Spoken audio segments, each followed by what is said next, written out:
invocation. Almighty Creator, please look down upon us and this gathering and provide your servants with the wisdom to do what is right and just, and to know that each one of us must strive to overcome our faults, as none of us are perfect. Please, Lord, protect this great country and all those who serve her. And please, Lord, take into your heart David Lepore's wife, Eldin, who passed away yesterday. We ask these things in thy name. Amen. Amen. I pledge allegiance to the flag of the United States of America and to the republic for which it stands, one nation, under God, indivisible, with liberty and justice for all. Roll call, Sal. This was my attempt at being early. Mayor Dale Masson. Here. Vice Mayor Terrence Seating. Here. Councilwoman Jenny Sorrell. Here. Councilman William Dittmer. Here. Councilman Richard Boone. Here. City Attorney James Matthew. Here. City Manager Vincent Lupo. Here. Thank you. Do I have a motion to approve the minutes? Motion to approve the minutes? Second? Second. All in favor? Aye. Aye. Leonard Lord.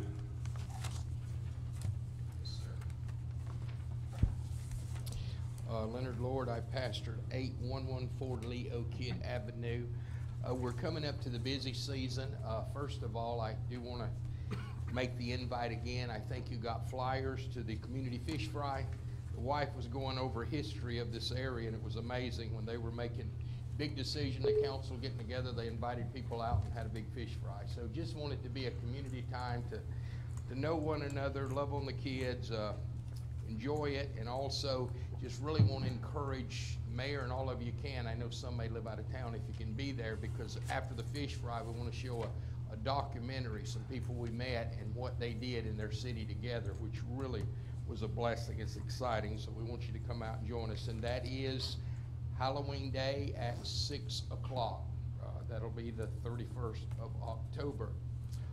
Also, 2 weeks before Christmas on a Wednesday is the 12th. We'll be having our community Christmas dinner too. So we'll be saying more about that. What I really wanted to share with too is Cure Fest is coming up. Now what we've normally done is work with code enforcements and other areas. It's a little later because we had a move in management in the county, and the one we'd worked with to get our projects is retired, and so we're trying to connect with the one that took over. So we moved it to December 1. That'll be a Saturday morning. So you may know a neighbor, like I know before in Port Richey, a widow lady had her hedge overgrown and couldn't take care of it, so 3 churches got together and we cleaned the place up for her. So it is a day, and we do have all the release forms and things. So remembering that, and we'd really like to see you at the fish fry, and it would be great. Just come out, and just would like to see this city just loving on one another and having a good time and blessing each other. So Lord bless you. Thank you. Thank you. Anyone else in the public like to speak? Did you want to wait till Fletcher's come right up there? Kathy Todd, 8301 Congress Street. I just want to put out that luckily we didn't have any issues from the hurricane that came in, and it wasn't anything other than our normal streets that flood.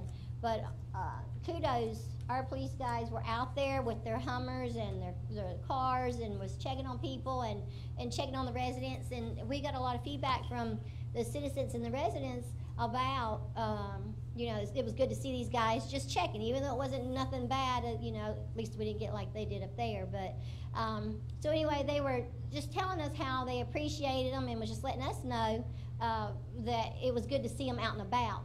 So, and I just wanted to bring that up. Thank you. Thank y'all for all that.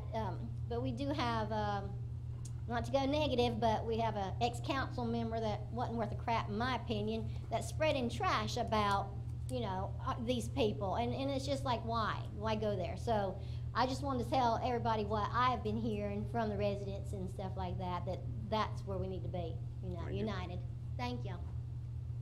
Matt? 8301 Congress, Matthew Todd. Again, I'd like to thank the police chief and the city manager and the council for what they've done to the city and moved it forward. And I'm hoping that Councilman Ditmore throws his hat back in the ring and runs again. We need you sitting there again. And two other quick things. I found out that we lost Liz on code enforcement, and I was wanting to try to find out if there was possible that we could go back to the way we used to have code enforcement with the police department and basically have to see if our police chief could hire some volunteer or some temporary police officers to do the code enforcement, because that way there they can take photographs on the weekend and things that need to be addressed on the weekend, and instead of having a separate fund for code enforcement, it'd all be through the police department. And I think, I think that would be a good idea. And then as far as some of the money that was saved on purchasing that piece of property where you bought the property next to the wells, maybe you could take that money and put toward what Councilman Terry Rowe and Councilman Bloom had said about the problems with the park. There's a lot of people that's having a problem with that playground. Maybe that money can go toward relocating that and allocate some of that money to that aspect. And as far as candlelight, people are talking, trying to find out when they're going to get the streets paved and fixed there, and trying to find out what's being addressed with some of the residents on Bay Boulevard and Old Post Road with the flooding there. Thank you for your time. Thank you. Anyone else?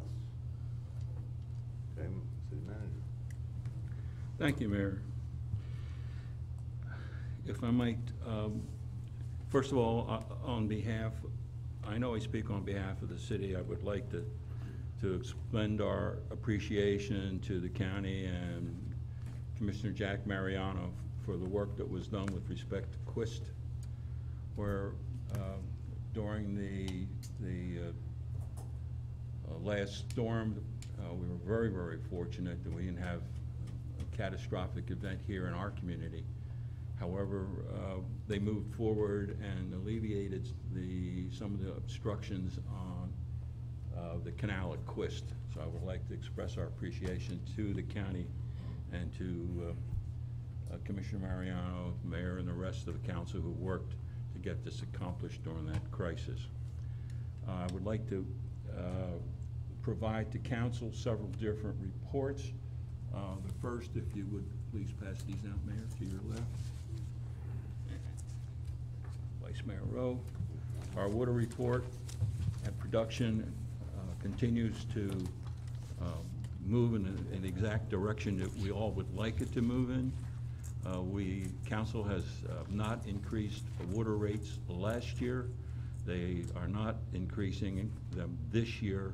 We'll be doing a rate analysis to better determine how and what future expenditures with respect to water production and distribution will and should be. I also would like to pass out a report from our building department on the activities accomplished by them. If you please pass those down, Mayor, Vice Mayor. Those basically are the reports. We're putting them on,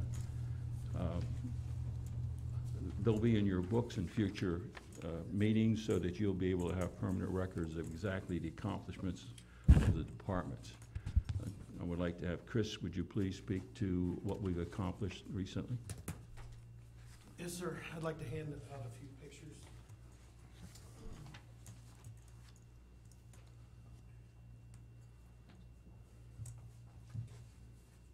Okay.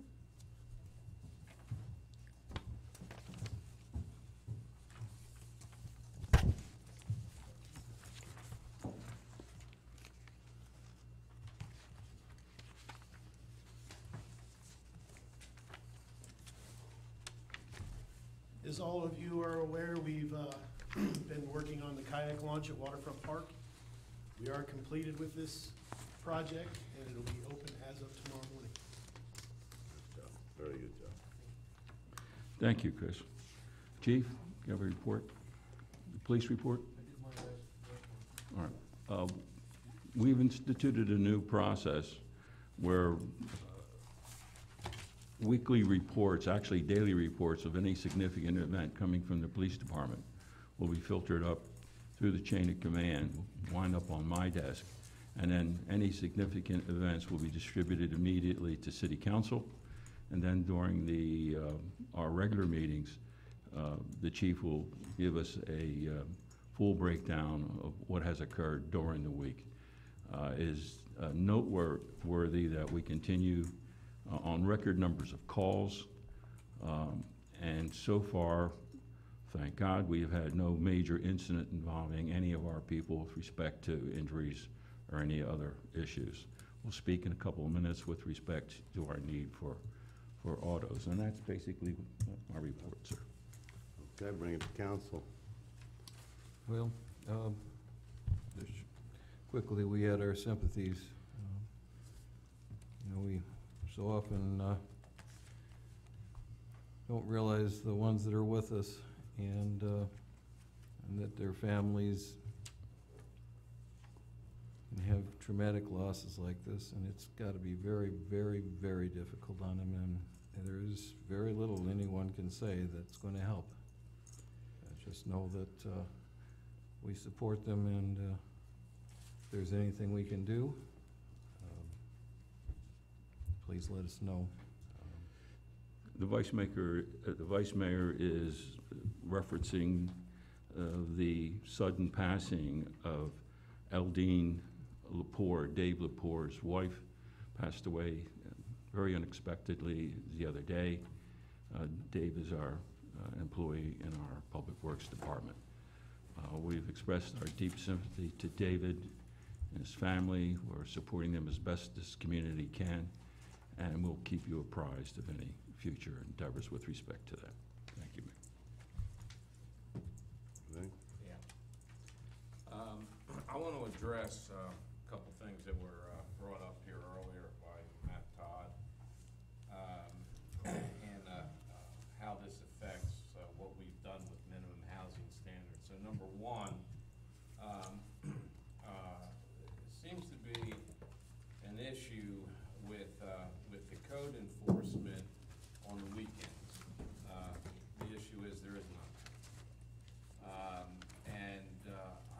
There's none because the code enforcement people, or now persons, since one person left, it's my understanding doesn't work on the weekend. So if there's issues on the weekends, they're not going to get reported or solved. I had a resident come to me and complained on Limestone there's a fellow, or there's a home that he had 4 or 5 golf carts out there for sale on a weekend. And this has been a recurrent issue. And I went out and looked at it after the resident called. He's running a business, golf cart, selling golf carts. So I took a picture and I sent it to Mr. Lupo, and he said, unfortunately, he couldn't do anything with my picture. It basically, if you recall, Vince, I said you needed to have it come from the police or the code enforcement folks. With that, and with the history of the code enforcement being run by the police, I want to make a motion for the council to discuss and vote on that the code enforcement be turned over to the police department so that it can be done 24/7, and if need be, and so on the weekends, because that's when a lot of things take place in the city on the weekend that don't take place during the week, particularly because the code enforcement person is not running around on the weekends. So that's a motion that I want in front of the council to turn over the code enforcement to the police department. It's executive branch of government. It seems to fit with the executive branch of government, and it's for council now to discuss.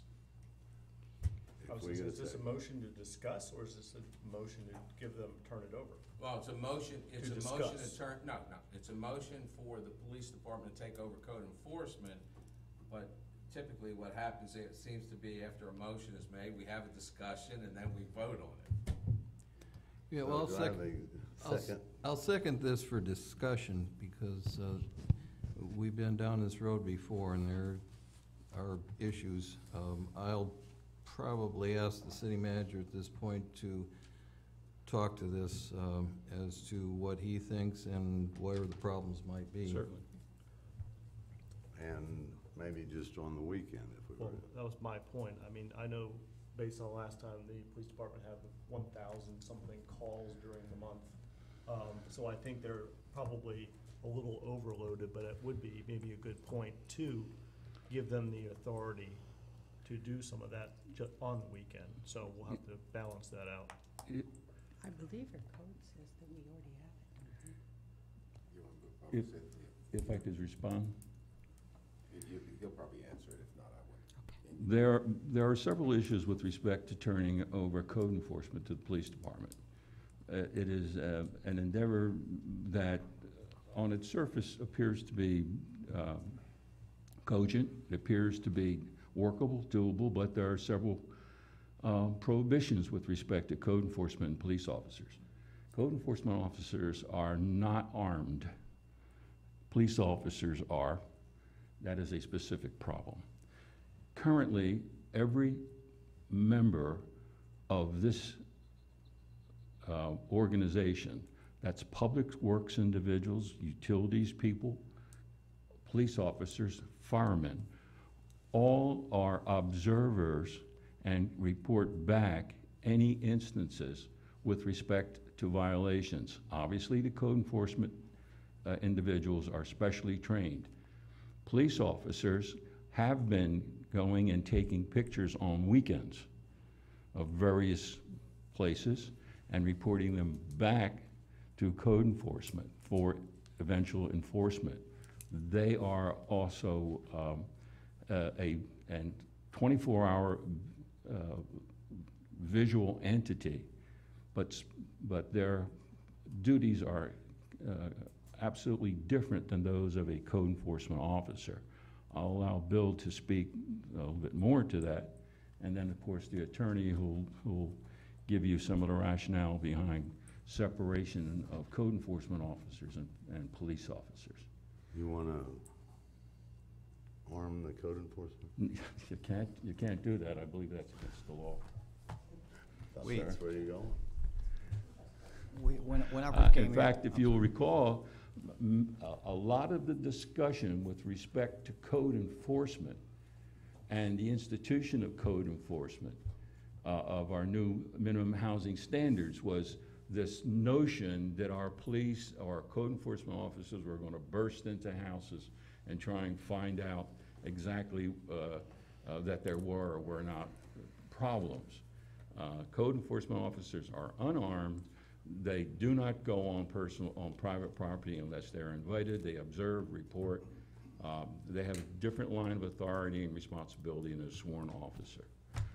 So, maybe you misunderstood, Mr. Mayor, maybe you misunderstood. So, when I suggested turn it over to the police department, I didn't mean for the police department to go walking up and knocking on the door armed, okay?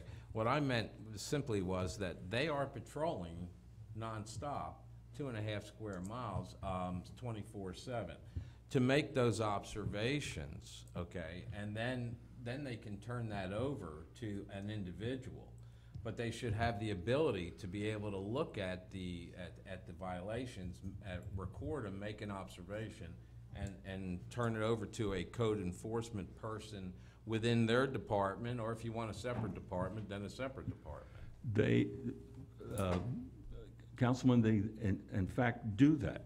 They do have a one-on-one relationship with our code enforcement officer. He works directly with some of the individuals. He obtains information from them. They exchange information, and it goes back up into the building department where they do the proper assignment with respect to what variations of the laws that are being challenged or broken. Mr. I'm not sure exactly what you're asking. Okay. Bill, would you like to speak to the issue? I believe so. 2 years ago, first of all, let me back up. This is, let's try to get this straight. This is code compliance, not code enforcement, okay? 2 years ago, when I came here, we had this very same discussion, very same issue. We gave it to the police, we went through this. We found from utilization that there was absolutely nothing being done on the weekend. There are a few things happen, of course, there's always something, you know. So we elected to bring the code compliance officers back to the building department because they need to know the code, not the police code. This is not, the police do not know our building codes, and I really don't want them to have to learn it. I think you probably are aware of my argument with the codes anyway. So I understand we may have some issues on the weekend, but I just don't think it's worth making that change. We did make the change. They were with the police department, actually physically in the police department. And we just didn't find it was worth that effort to do that. That was when Sherry Ewald And this was here. when, yes, that's correct. And you have to remember, if you look at this, at the tremendous amount of things that our one person does, we don't need two people. Liz was a great person. She elected to retire. That was her decision to do. We're doing fine. On the weekend, we certainly have, the police can't catch everybody either. We just can't do it. So I really don't, and this is not a fight to them, I just don't see how that's going to gain us anything other than hourly problems. Well, with one person. maybe the solution is in the middle. The police, if they see an obvious code violation, Well, no question. Can they take a picture and hand it to you? Of course, they do it now. Okay. They do it now. They inform us of things such as this now, especially on the weekend. So, but as I keep telling everything, we rarely have a fire. Usually it's something that's an issue. I understand we did have an issue with the golf carts, and I think we have that resolved. But again, that's kind of rare and unusual. I just don't know that it warrants making that change. I would kind of agree with him, but I guess if you guys see something that's out of the ordinary, call the police, and they can do that. Can they, Jerry? If the councilman calls, he doesn't go to ABC News. No, we're not going to go that far, but we're enjoying a very good relationship with the code enforcement officer. We're sharing emails and information back and forth, as it is right now. Okay. If he's got an issue that he needs us to back him up, if he goes into not a hostile environment, but someone that's agitated, we get the calls from him, and we come out and back him up. So we're working really close with them now, and we have a good information, open line of communication between the PD and the code compliance. Mr. Mayor? So then, let me understand something that perhaps I didn't understand. When your guys are out patrolling and there are issues, obvious issues, do you bring that to the Yes. attention of the code enforcement yeah. people? You Yes, do we that do. now? Yep, yes, Okay. correct. Okay. I'll withdraw my motion.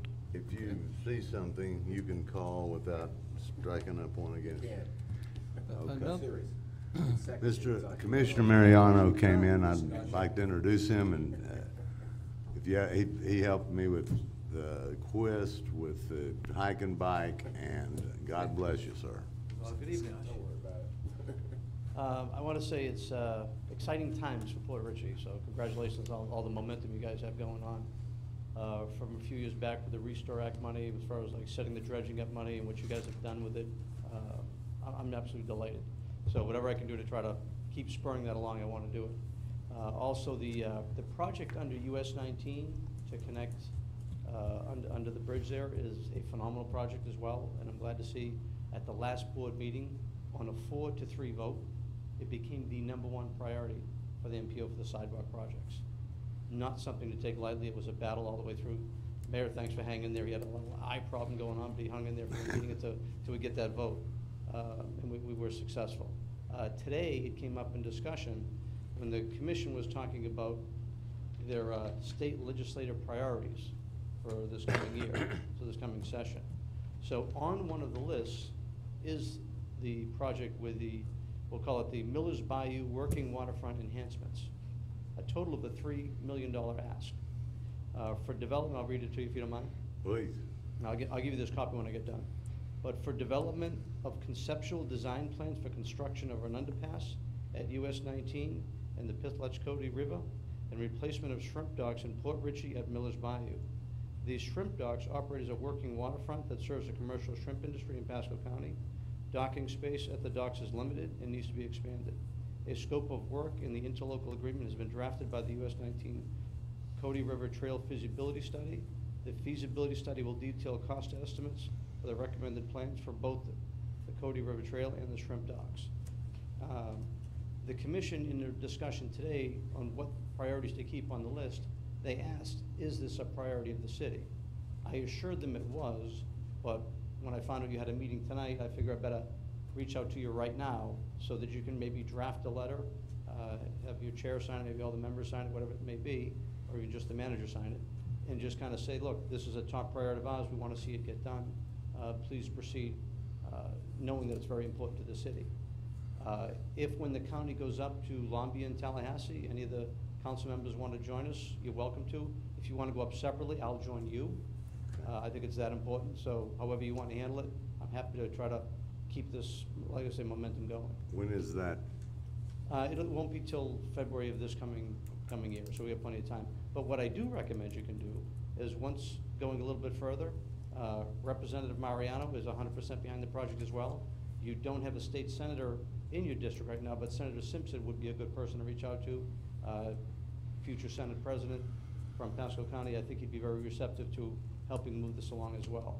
So those two courses, I think, will help you. But I think the commission would probably like to see some type of letter from you. More importantly, even if it just showed that you're reaching out to Representative Mariano or Senator Simpson, that you're making it a top priority, it'll go just so we get the certainty as we pitch it forward. Because I don't want any questions about how important it is, because I think it's that great. On the next thing, we've been talking about dredging. And I told you years ago when I came here that I thought if we could get your dredging project going, being that you were so far along with all the other dredging projects, it would be a catalyst for the county. I would tell you, for the past 2.5 years, everywhere I've gone around the county, everybody wants to see dredging up and down the coast. So we're talking about using more Part 1 money for BP to go more dredging. There's a chunk of money coming year to year. I think it's $380 grand a year, which we can try to tap into. There's hopefully matching monies out there, which I'll talk about in a little bit. But as far as the boating fees that are out there, right now Pasco County has a $30 boating fee. Now, from what I understand, I learned just recently, that fee goes up if the boat gets bigger. So the $30 fee incrementally could go to $50. That $20 increment can lead to about $240,000 a year for more dredging. And every boating community I've talked to, I have got zero resistance. Someone did mention something about, well, what if I have a lakefront property and I have a boat over Land O'Lakes when I don't use it? I said, well, it's worth discussion, but if he knows he can boat anywhere, maybe he wouldn't feel so bad if he didn't lose a prop when he did try to go to the ocean. Other than that one consideration, every group I've talked to likes the idea. I talked to Representative Sprouse, future Speaker of the House, and Senator Simpson and Representative Mariano about checking this bill out. They all came back with the same information. If Pasco County does a local bill supporting this to go forward, it doesn't affect any other state entity, any other county anywhere else, and it makes it easy to pass.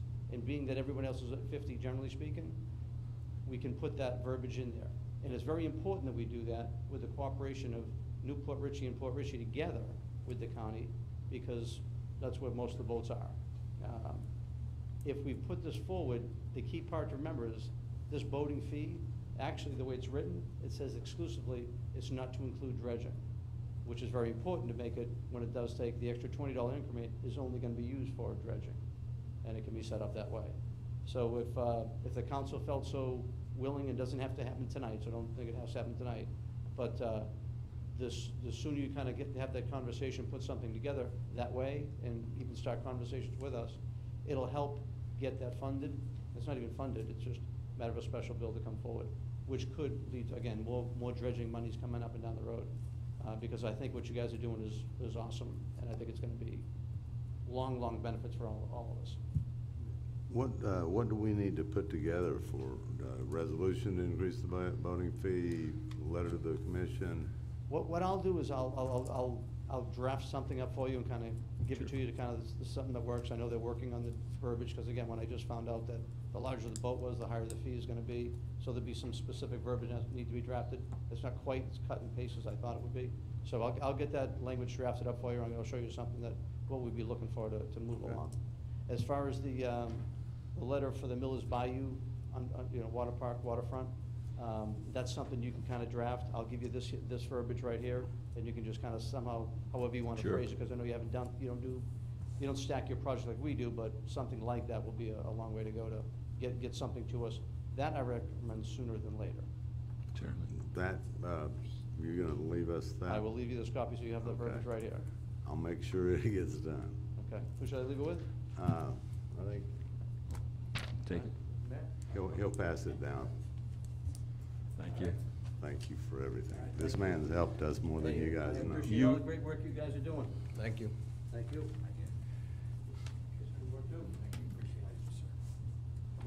You guys have a great night. Commissioner, shortly before you arrived, I expressed on behalf of the city our appreciation for all the work that you did with respect to the dredging at Quist. It was a singular effort on your part that got this accomplished. Well, thank you. Well, Now, Jack, Okay. When I we- said singular effort earlier, I also complimented the mayor for the activity, and it was extremely effective, minimized the flooding in that section, and we were extremely appreciative for your help. But in addition, you talked after we finished this project here that we could technically go on with a dredge or not? Yes, matter of fact, to give the impetus of how that all happened, as those you may know, I've looked at flooding issues up and down this whole coast, up and down, even inland, different things, and I took the DEP stormwater course when I first got elected, because everybody remembers back in 2004, all those hurricanes, that's when it was first running. So I got to see all of it from TV and everywhere else, so I knew it was something we needed to address when I first got in. So going through with all the things I've looked at, it was only actually when Representative Mariano was running, and her and the mayor sat down and talked, they actually talked to me about Chris Drive, how it needed to get done. So I went and looked at it after talking with them and seeing what was out there, knew it was an issue. It's been hard to get that one done, especially because it's in the city, but I took advantage of an opportunity we had early in the year with Kevin Guthrie, who's now in Tallahassee working directly with the governor. I told him about a problem I had up at Jasmine, how I had water like being blocked, hadn't been cleaned up for 14 years. We had a storm coming in. We know they're gonna flood if we don't get it out. We need to get it out. So by stormwater, working with our emergency management, they actually made a special appeal to DEP because the storm's coming to get it cleaned out. Well, after seeing how well that worked, I says, let me go try it on a Quist Drive. Made the same call. That morning I called when the storm surge was coming in, and it was all gonna be about storm surge, so we knew the water was coming, we couldn't stop it from coming over, but if we had it cleared out, we could get it out quicker to minimize damage. And that was the whole approach to the whole thing. So I will tell you, DEP called the Secretary Valenstein right away. Within 2 hours, not only to get the one permit for the emergency, we got the other permit, now you can go dredge it anyway. So I mean, you're in great shape to go get this done. And I will tell you, at the committee reports that I had today at the county commission, I said, look, we did Quist Drive, Dan Bowles did great, Branford did great, we had a crew out there to do the best they could, but we can do more out there. And we need to go take that next step, and I'd like to see an agenda item, work with the city, come back with a plan, let's go find to get this out. Because right now it's a maintenance dredge, where we can take that whole channel, and I will tell you, if you watch the water that can flow out of there, now that we've got the inside, let's say the east side done, where all that big pond that holds all your, let's say, water, can now be released to the other side, if we take all that oyster bed, it's now considered, because I didn't get one permit, I got two, it's now considered a maintenance dredge. So we work together, we can get this thing right now, and I think for years to come, we'll be in great shape. And this is something you want to dredge anyway. Absolutely. But if we can get it done now, we'll give the stormwater benefits for right now for years to come. So that is something that I appreciate. I'm glad you brought it up, because I actually forgot that with all these other things. But that is something that we did talk about again today. I actually wrote my list out for it. for Mr. Biles, and he's gonna work on it, so he'll be reaching out to you. Yes. Let's get together, and if we got a co-share of the funding, I don't care if we get a funded up front. We wanna do stormwater projects, but we like the dredging projects too, so one way or another, we can figure out how to do it, but let's just get together and do it, because the hard part's over, the permit's already issued. Right. So, no, it's my pleasure. Thank you, sir. Thank you, Commissioner. Thank you. All right. All right, well, thank you all. Have a great night. Thank you. Okay. Any comments, thoughts from this side? I have a quick one. The flooding issues on Bay and Quist that Mr. Todd brought up, I know that one corner house on the, what's it, the north, southwest side? Southeast side. North, Southeast. southwest side? Yeah. Southeast. Yeah. Anyway, will alleviating some of that at Quist Drive help that drainage for that property? Because I know that runs towards that small retention pond, which clears from Quist. Yes, it should. I haven't Does. really thought about it. Will it help alleviate a little bit of that? Will it help it drain faster? Yeah, I think it'll take some of the load off going north uphill. Because I think we only have that one little drain right at the sidewalk there next to Quist that plugs up all the time. There's several drainage areas in it. If you actually wanna go out and look at it sometime with me, all that drains actually in the northern channel, north of the one we just cleaned out. Oh. But we did clean that out as well, so. So, If you guys would have been out there, or any of you went out there, we didn't have a flooding issue there for the first time in a long time, if you noticed that. Was The that storm due to- surge we got, from cleaning out the Quist? yeah, it helped Okay. tremendously.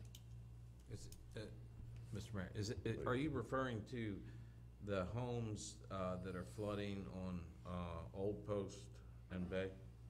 Correct. So that remediation there that was taking place is resolved that flooding issue? I believe it helped, but it didn't resolve it. When you have a high tide Right. and high rain, it's gonna flood there. That home right there on the corner, if anyone looks at it, it sits very low. The house sits very low, unfortunately. And all that water drains to that area, goes out that first canal and the second. Is there a way to direct that low-lying area right towards that pond just south of it? I mean, can we put in something to help drain that to that pond? Now, if Quist is draining out more, maybe it would pull through It's and alleviate some of his flooding does- problems. Does That's Old something to look Post into. drain to the It's low. north I know it's low. It's very low. right now? We Old Post drains to the south. Okay, but we kept trying to make it go north. You can't make it go north. That's what Mr. Mallett told me, it won't run It uphill. won't run uphill. And you don't wanna open up that area by the Old Post lift station. That hill right there stops everything from the north wetlands area from coming down Bay Boulevard and making it a complete nightmare. If you take out that hill and there's a high storm surge, high tide, high rain, Just gonna push it all back. your house will be flooded, Mr. Rowe. It's come close a few times. That sounds like emergency. We've also investigated the possibility of placing pumps out there, and the pumps just won't work. No way can you put them out there to Where am I use. gonna pump it to? Exactly. You Can you can't, pump it back to that Quist, where where the water goes out now? During a high tide, high rain event, there's no way to pump it. It's the Gulf of Mexico. no place to put it. Yeah. It pushes it up. And There is a no answer? There's just nowhere to pump it to. Well, there has to be an answer. All things have answers. So we just need to go for a ride. We'll pray. Or maybe we'll just have to drill under the Eventually, houses if this may help, eventually we'll be addressing some traffic issues with respect to the corner of Old Post and Bay. And at that point in time, we may have to make some alterations with respect to that crossroad. And at that point in time, we may be able to change some of the elevations, but this is after an engineering study that will be required. Because if you remove that section, you have the potentiality of flooding an entirely different area. So we have to be very careful about that, but we'll certainly look at it when we do study for that corner. Okay. So is it worthwhile to do you say you're gonna do an engineering study on that area We will anyway, have, because- as if in fact the housing construction continues and that becomes a successful project, we'll have to re-examine the impact of that traffic, how to get those people out of that section. There's ongoing, there will be discussions with respect to the state to try and form a different road to get them access to 19 from the far end. That's something that we're working on now. Walmart has been extremely reluctant to even consider anything with respect to going into the Walmart section. So if we cannot use an extension like originally was discussed, Ritchie Drive, then we're going to have to come to some other meeting of the minds with respect to the corner of Old Post and Bay. It's something that is dependent upon the growth and development of that project that's ongoing right now. Okay. Any other thoughts? I want to give a couple of police officers that responded to a call, highest. And I don't do this. Officer Cox and Hahn. I don't know Hahn's last name. Han Hartman, Officer Cox, came to my house, ABC News, and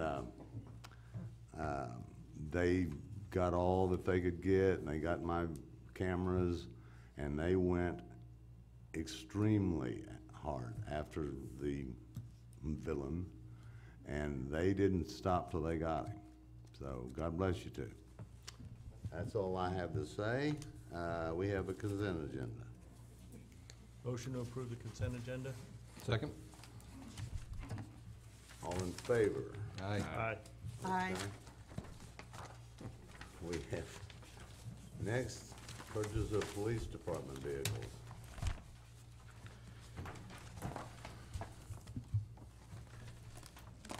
Mr. Lupo. The City of Port Richey Department is seeking to purchase two 2019 Ford Interceptor Utility, AWD, from Garber Ford, utilizing the State of Florida Division of Management Services contract number 251-00000-18-1, for an amount of $71,293.80. Equipment purchase will be added to the vehicles. This is a budgeted item at this last budget approved by this council, and I can have the chief speak to the necessity for the purchase of these vehicles. If I might, Chief? This is just to replace the aging fleet. There's been a gap where we haven't replaced any vehicles. We have some vehicles in the fleet that we've got $26,000 in repairs into them. The base price of these vehicles is $27,000. So we've already spent on some of these vehicles the price it would cost us to replace it. So we're just trying to get the aging fleet. The Dodges are just not holding up, and this is one of the Dodges that we've got the $26,000 in repairs. So it's we're throwing good money away on these Dodges. We eventually are working towards getting them all off the road and replacing them with the Ford Interceptors utility. The price of these vehicles, the 2020s are coming up.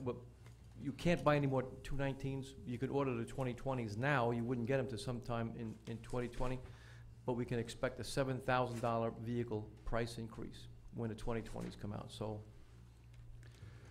we're moving as quickly as we possibly can in order to be able to take advantage of the current list. If we do not move now, we will not be able to purchase them vehicles the following season at this amount. It'll cost us anywhere from $14,000 or more in the following year, and we would not be able to take possession of those vehicles for almost a full calendar year.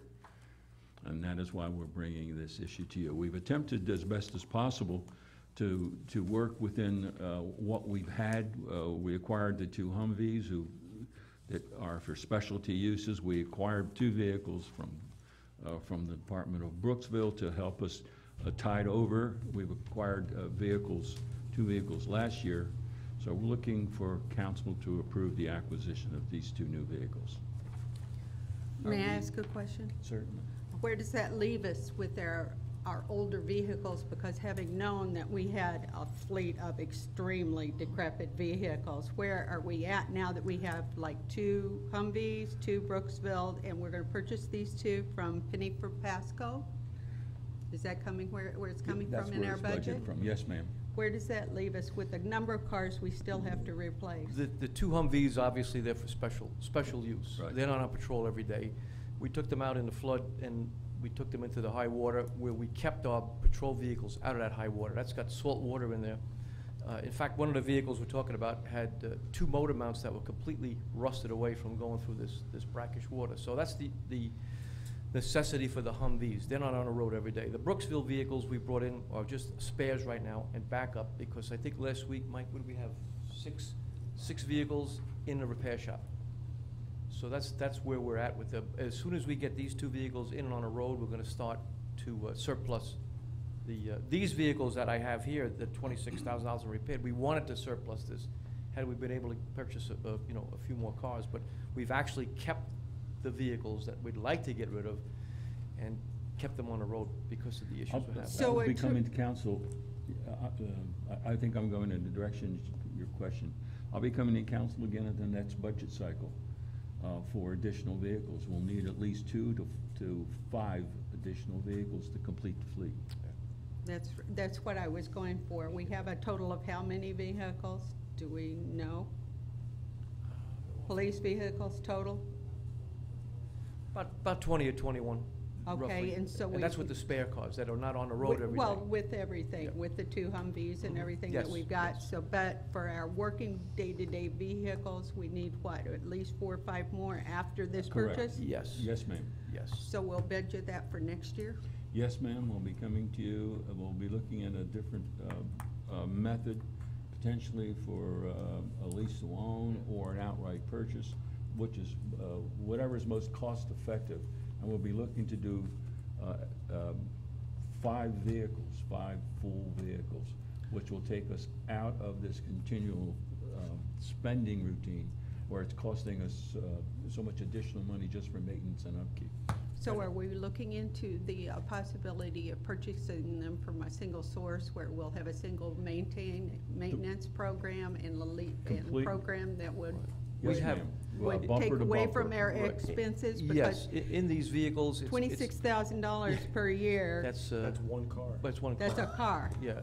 You won't have this, in these vehicles that the last 2 we took delivery on, we built in $4,000 worth of extended warranty, 75,000 miles, 5 years, no deductible, and the maintenance package, 75,000 miles, 5 years, no deductible. The only thing we have to put on these vehicles for the time that we own them, for the 5-year period, is tires. Everything's included, right down to the windshield wipers, oil changes, wipers. This one vehicle that I'm speaking of now, the motor's been replaced. If we should have that problem with these new vehicles that we're speccing, that would be covered under the extended warranty and the maintenance plan that we're throwing in there. So you won't spend $26,000 on repairs on Right. these vehicles that we're ordering now. That makes sense. Now, having seen the vehicle repair sheets and stuff, we go through some frickin' tires in this city. Well, yeah, Yeah, you they're on the know. road But all day to long. eliminate it down to just replacing tires is a very That's- good thing. That's all we'll have to, that's So all we'll we'll be also responsible. have permanent record, permanent maintenance, permanent upkeep, and everything else Yes. that would be on record and Yes. easily accessible for anyone who has Absolutely. to ask. Yep. So we can maintain our vehicles to a They'll be- quality that it needs to be at. Absolutely. They're gonna go to Ford. The Ford dealer is right up the road. We've already had the 2 new ones in for their checkup and their oil changes. It doesn't cost us anything except for the tires. We're responsible for the tires, not the brakes, not the motor, not the transmission, and nothing, no repairs at all. For 5 years, 75,000 miles. That's excellent. Couple questions, if I may, Mr. Mayor? Thank you. What happens to the old vehicles? We'll surplus them out. They'll go to the auction. Okay. And what, they're sold, the money will come back here? Yeah, oh, Okay. absolutely. Yes. Okay. So we can't we can't use them and drive around, just take the city of Port Richey off of them? Well, they could be repurposed, yeah, sure they can. Could you explain, what does this mean? Equipment purchase will be added to the vehicles. Is that? That's the lighting equipment, the prisoner cage that goes in there, the console, the Yeah. radio, the siren. Is that a lot? It's a lot. It's That's a lot of money. about $8,000 to $10,000 more. Per vehicle. Yeah. Per car. Yeah. Getting up there. 20. It's a lot. 8,000, yeah, it's a total of $20,000 more, right. The vehicles finish up at about $45,000 a piece. When you finish the purchase and then the outfitting and the equipment that's gotta be in it, those About lights. 45? Those lights are expensive. Yeah. The last two that we purchased, I believe, were around 45 to 47 Correct. per, and that was fully equipped Yes, with all the yes. with the wraps, the computers, the lights, and everything, all the equipment that they need in it. So buying a car right now for $35,000 is a good deal, considering they're gonna jack the price on us in a year. $7,000. Jack it up. Correct. And that's not inclusive of the equipment that they need to have on the police department. The Just base because it's a vehicle, police-based the car. price will go up. And we Ford- did cut back on that, right? We changed from the roof Right, what lights we and did was changed we took the- that roof light, the roof light's probably $1,500 to $1,800, and we took the roof light off because it's susceptible to weather, sun wear, it bakes the lenses, and you have to, every Yeah. so many years, you gotta refurbish that, and we put the lighting inside. Yeah, it also gives you guys away when you're driving around with roof lights on. That's really why you did A it. little more stealth, yeah. Don't have to handle it. But it's a we've toned down the lighting on it a little bit to try to get, we're doing everything we can, but these lights have to be on there for officers. Well, there's a safety. minimum requirement. there are There is a requirements, state absolutely. minimum Yes, there is. requirement for what our police Yes, there is. cars That's need true. as far as. And even the equipment radios, goes. the county is in the process of switching out to two-way radios. Those are $2,000 a piece. So the equipment on these vehicles is insane with the cost, so, Have we Two-way gotten rid of radios, the- $2,000? $2,000, yeah. have The we portable, our portables are about $1,700 a piece, just for that little portable. Are the Dodges gone yet? No, we're That's trying. what we're trying to But get we've rid kept of. them, we've kept them on the road because, for spares and to fill in, because we don't have the fleet replaced yet, but that was, they're They're very next. costly, very Yes, costly, they are. Yeah. very costly. The Dodges. Yeah. This, Oh, they go.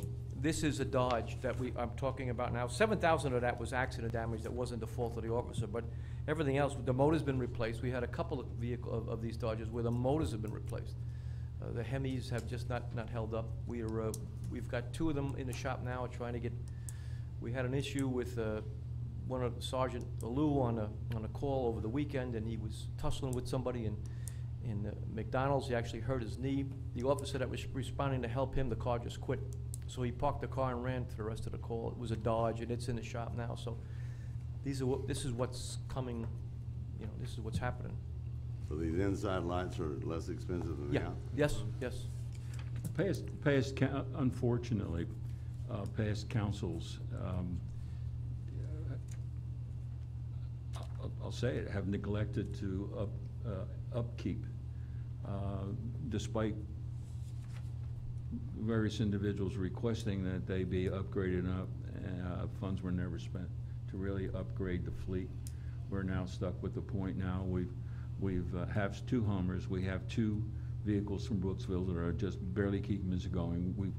We purchased two vehicles last year, we're purchasing two now, if council agrees, and then we'll move to pick up 5. So we're moving to upgrade the fleet as best as possible. And this money is coming, as you remember from council, from pennies from Pasco, specifically for this purpose. How many vehicles do we have? We have 20, 21. approximately 20 to 21, not all functional. I think about really about 19 it's functional, 18, 19. I mean, there's one sitting out there that we're gonna surplus.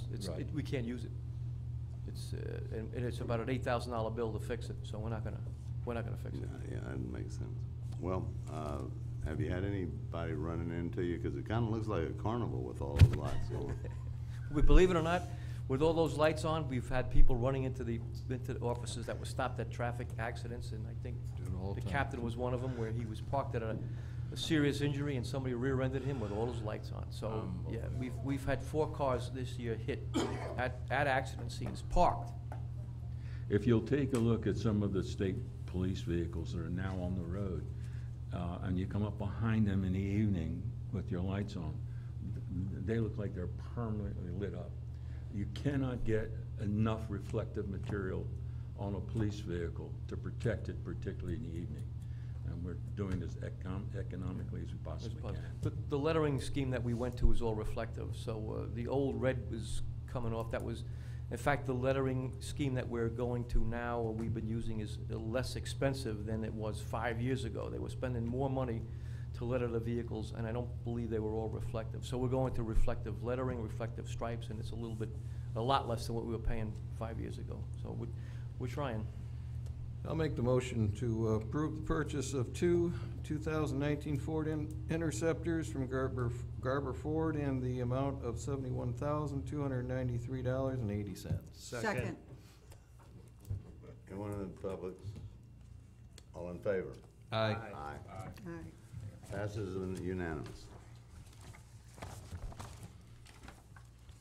We are now at, Mr. Matthew? I'll take, you want me to take it? Yes, Yeah. please. This is item number 4. If you remember from 2 weeks ago, we passed a resolution approving the recommendation of the Planning and Zoning Board regarding an amendment to the future land use map. As Tammy Brown has stated, technically it has to be done by ordinance, so the ordinance is before you. So I'm going to read this first reading by title only. Ordinance number 18-666, an ordinance of the City Council of the City of Port Richey, State of Florida, for an amendment to the City of Port Richey Comprehensive Plan Future Land Use Map by changing the land use category for property generally known as 8020 Washington Street, further described herein and in attached exhibits, and providing for an effective date. Looking for a motion to approve. Motion to approve ordinance number 18-666. Second. discussion? Public? All in favor? Aye. Aye.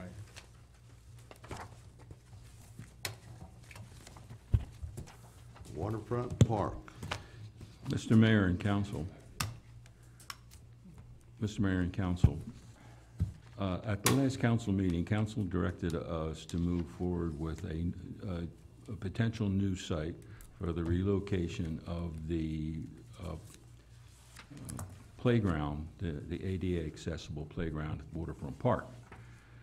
To that end, Mr. Muse has a presentation for council, and he will outline an area that is suggestive of where that new location can be. But at the same time, he will also give you a presentation about a different potentiality for that site.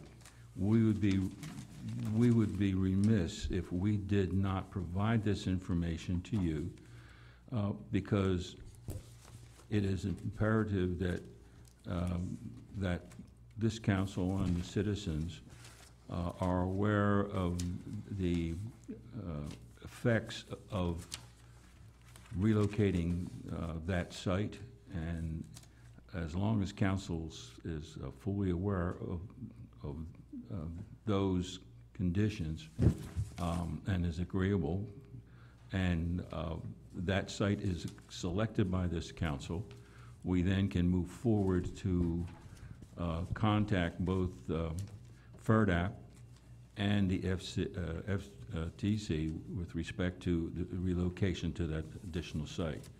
And with that, I would like to turn it over to Mr. Muse for his presentation. Thank you, Mr. Lupo. Council, let me bring you up, give you a little bit of history about this. The Waterfront Park, of course, is about 15 acres large. It's a good-sized park. This location that we're talking about was determined in 2015, so this is an old location. It was approved by the Florida Communities Trust, as Mr. Lupo says. It was also approved for a FERDAP grant. I'm assuming all of those occurred about at the same time. I don't know, and we can certainly determine that. I don't know if it makes a difference, but one of the things that we discovered in relocating, attempting to relocate, is that it's gonna cost us about $10,000 just to remove it from its present location. Then we've got $30,000 we'll probably have to pay for the new equipment, and then we have down $10,000 to locate the new equipment. So in other words, if we bring the new equipment in and put it there, we're gonna have to pay for it again. All this is probably gonna take 3 to 6 months, and we really don't have a clue about FCT with the disaster in the Panhandle. We just don't know, so it's gonna be sitting there just dead in the water. I'm not sure what happens to the FERDAP grant. We're just kind of all shaking our heads till we get there and determine what it is. Let me show you some slides right now, if you don't mind. How much concrete's in each of those poles? Chris, approximately 3 feet? 3 feet by 2 inches, or 3 feet by a foot, or? Probably approximately 2 to 3 feet. It was meant to withstand. 2 to 3 feet this way and 3 feet down? Yes, sir. You guys put a yard of concrete in each one of those? We did. It was part of the contract to install it. It had to be installed for, to meet several different standards. And that's why there's almost about a yard of concrete in each one of those holes.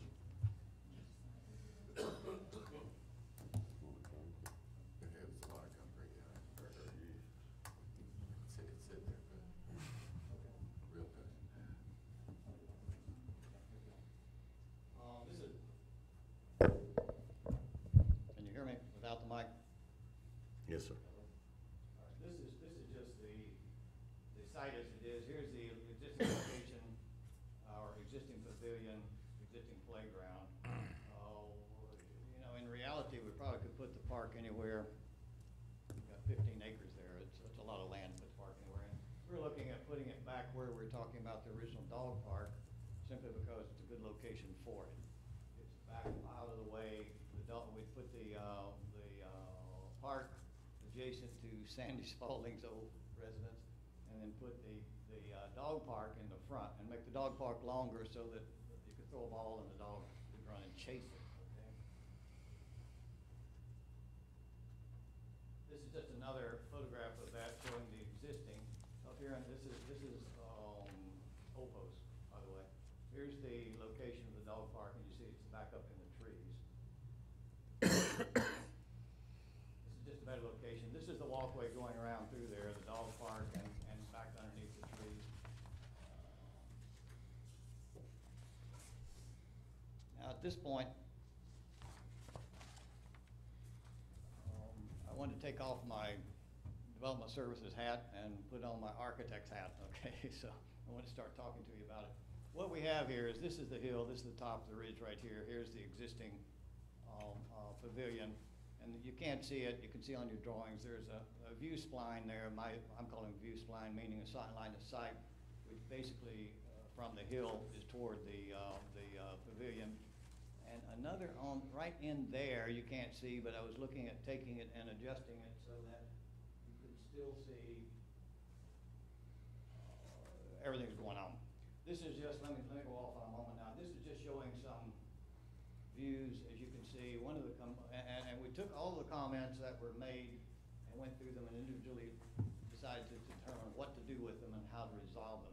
This one is, of course, there was a comment made, you can't see through it. Well, here's the fence, and it's really not difficult to see through that fence. Here it is again, and of course, you can see the line of sight issues here.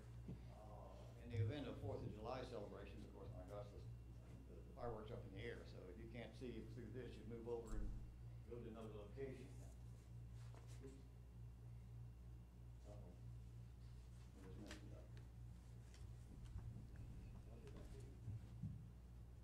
Bear with me.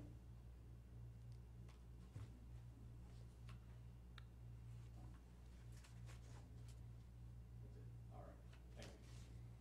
This is showing again a line of sight. One of the interesting things about your vision and your mind is you can't see through this. The reason is your eyes stop at the color. So you can't see through this. The first thing you see, this is not a very good photograph, but you'll probably see from yours, is the first thing you see is this orange fence here and then the color, and you can't see on back through there because your eye stops at this. Here it is again. This is actually the swing set, and this is showing that spline I was telling you about a moment ago. Here's about the midpoint of that old pavilion that we're talking about. And this is showing the equipment off the way. The only problem is the swings that are in a line of vision that you can see, so I don't know that that's necessarily an issue either. This is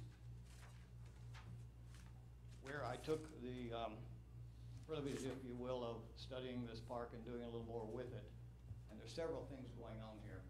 One is, this was the original spline axis, if you will, was right here. Okay, from basically the center line, that's the pavilion you're sitting there right now. I rotated it 8 degrees and moved the spline, the view spline, to the left, to the right, toward the street, and put a stage, an 8x10 stage. What happened is I went around to all the venues around, and the stages were average this size. The largest stage was 13 by 8. So we took an 8x10 stage and put it in there with a screen in the back of it. It's roughly 100 feet away from the electrical source, because beyond 100 feet you start getting into trouble with electrical sources and start reducing power. Leaving the playground equipment where it is, there's a sunshade over it, which we had planned anyway, is actually in the FERDAP grant to put sunshade over it, so that's not necessarily an issue. And then a splash park here on the right-hand side of it. This is showing also putting a new pavilion in, which I'll get to in a moment. But one of the things that I had wanted to do even before this ever came up was take that hill and put some terraces on it, seating terraces. So in the event, anything like this, which we all are kind of agreeing on the same, having events in the park, putting some terrace seating in here, and that particular, you can see the little lines there. Those lines are terrace seating, and what that terrace seating is, let me stop a moment before I do that. What happens is, an average seat is 18 inches wide, not these, but an average chair, an average, what you see is 18 inches wide. If you took 200 people, which is about all you're gonna get here, you're not gonna get Mick Jagger coming. So if you take 200 people and work this out, it works out to be that dimension. That works out to be this dimension right here, those seating, that's about what that was. If we need more, we can put more in. What occurred was, this was the terrace seating I'm talking about. And all that is just ribbons of concrete and grass in between. This happens to be up in Tennessee, and this is seating for 5,000 people. You can see how large it is and what it is. This is really showing where the grass is and the ribbons of concrete. Same thing, just the concrete and the grass around behind it. This is a shot showing the stage. What happens is seating goes all the way around, similar to what we're doing. That stage right there is 10 by 20, and it's for 5,000 people. So that's, no matter what we do, we have an adequate stage for what we're attempting to do. This is waiting for, you can't really see, you can see it in your photograph, but that seating that we're talking about goes around and all around here. This was just before the 4th of July celebration when people were starting to come and sit there. You can see the large buildings in the way too, that really, we were there for 4th of July and there's no issue. You can see the fireworks. This was one of the comments, and rightly so, was the equipment getting hot. I have 2 grandchildren. I have to be careful with them when I go to the parks because they do get hot. One of the things is, this is our neighbor to the south, Newport Richey, and of course you can't see in that photograph, but there is same playground type equipment around it. We probably won't do the same type of structure, but we do have in our grant money for a covered structure over our playground equipment. This is back to the event in Tennessee, and the reason I showed you this is because you can see here that this particular equipment, everything is kind of a muted color, and you can see right through it. So remember what I told you, the eye doesn't go to that color at that point. You can see on beyond it. It'll be $1 and I'll collect from everybody after. This is just some park art, I call. This is kind of neat. I'd love to see something like this in our park. This is our pavilion.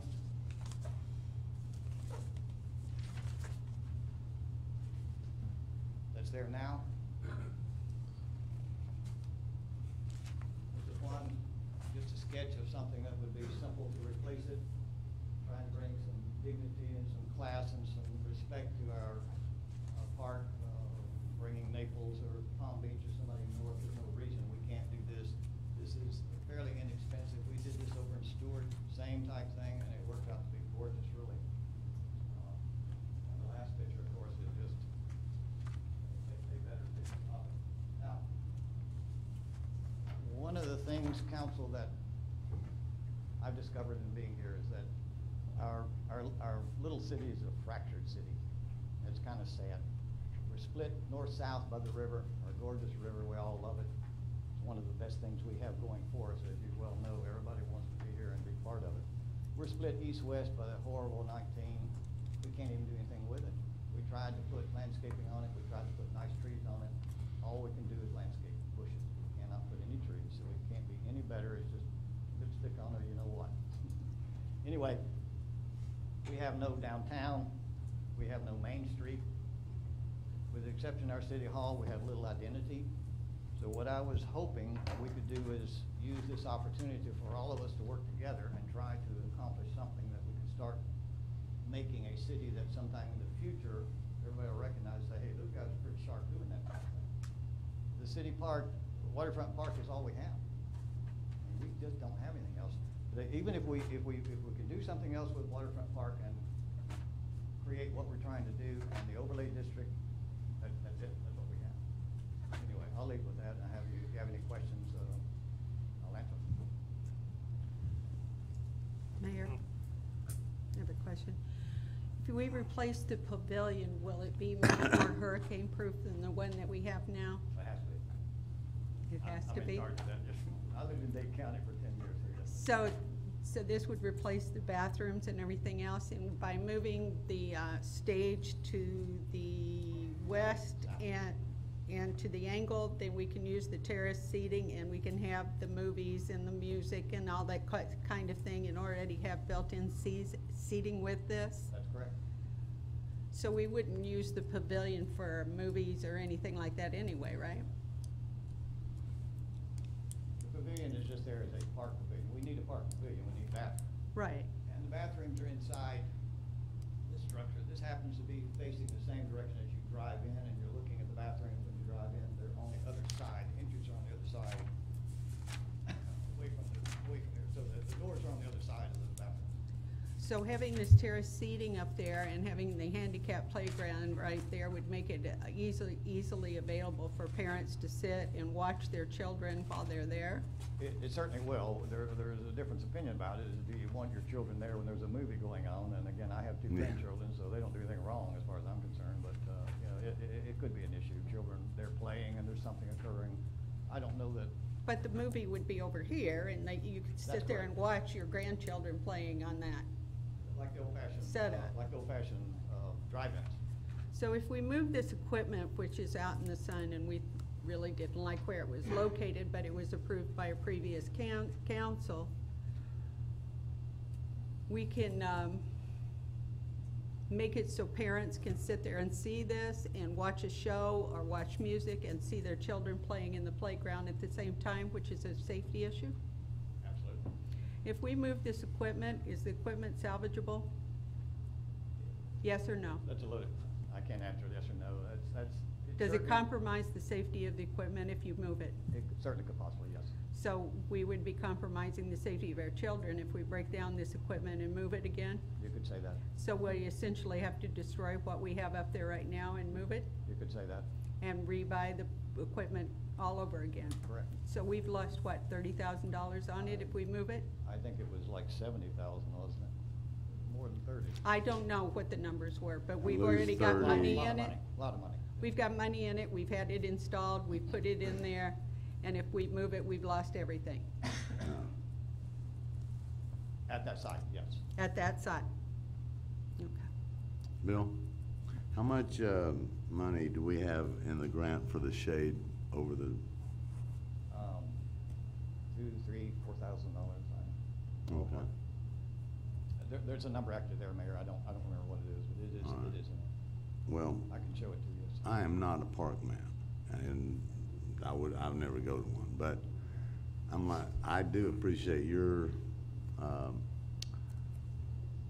joy in these parks. And I think, if I'm not wrong, that if it were you and you were doing it the best way, you would move the damn stuff. You did a great presentation, you took our eyes off of it, but when it comes down to 10, 20 years later, somebody's gonna say, who the hell didn't let that go? Who? And I wanna say another thing. We have 55 employees. I'm sorry, yeah, I'm blasting all of you. Nobody looked at that and said, huh? That was 2015, Mayor. It was put in last month, 2 That months was ago. the previous I administration understand that, but it approved was that. being put in. Did can I- anybody go, that makes no Mayor? sense? Chris? My personal opinion, and everyone else for that matter, it's a handicap accessible playground.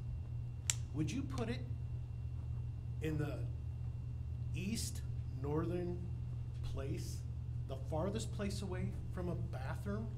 So you're gonna tell me you would put a playground the farthest away from a bathroom, so when a handicapped child has to use the restroom, you're He putting it has the to walk farthest up- away he from has it? to go over to the And bathroom. no offense. And you're this- telling this was me that voted on that's by an closer. administration Are in you telling me that's closer? 2015. Are you telling me that's closer? To the bathroom? That's closer to the bathroom. Can you have it over? That's the closest the bathroom It is not closer.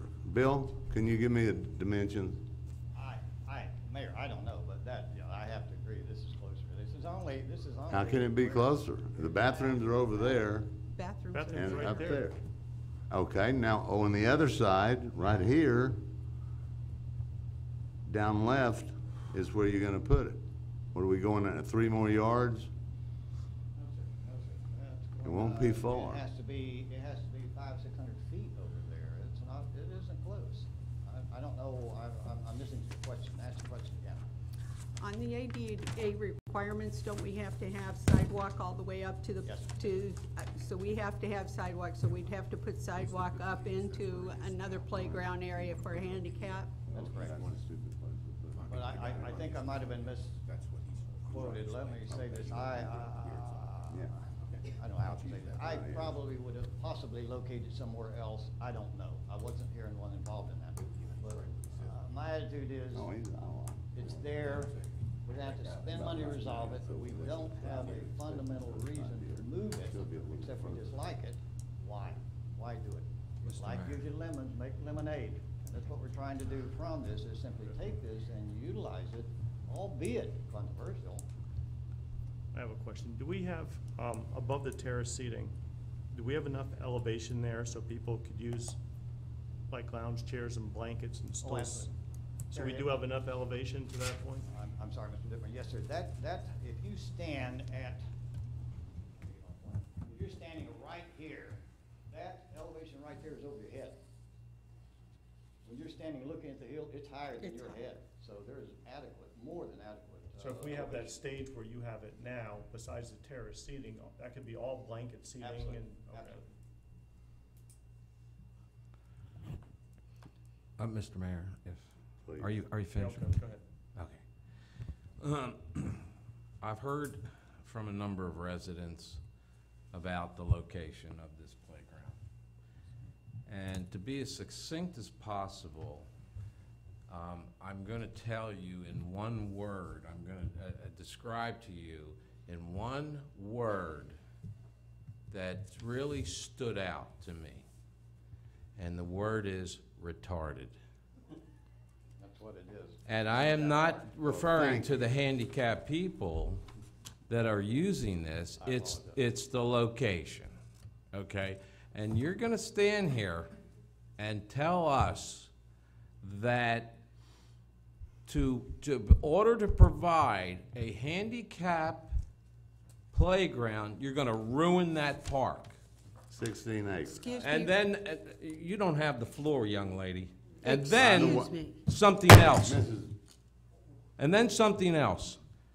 You were cross-examined by Councilwoman Sorrell as you were an expert. Now, can you tell us if you know, do you have an expert opinion, if that playground is removed, it has to be trashed?